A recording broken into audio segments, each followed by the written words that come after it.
Let's add a call to action button at the bottom of our card's body and separate it from the list above by adding a margin at the top with empty 12.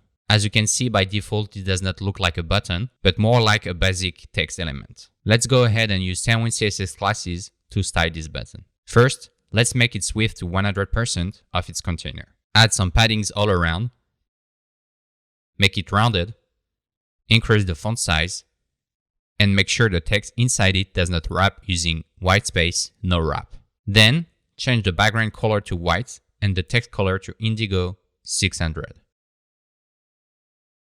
This is much better.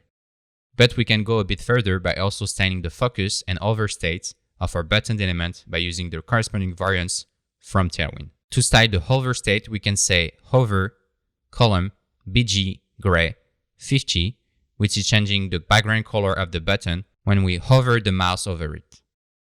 For the focus state, we can remove the default browser outline with focus colon outline none. Then we can create our own outline using the ring utility class with focus colon ring 4, which creates a border around the button by using a box shadow instead of a regular border. We can also change the color of this ring with focus colon ring indigo 600 and the opacity with focus colon ring opacity 50.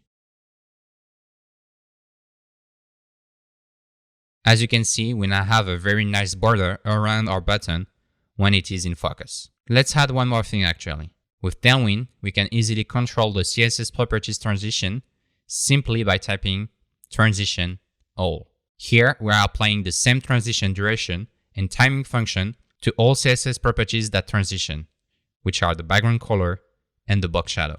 As you can see now, the transition between each state of our element feels nice and smooth.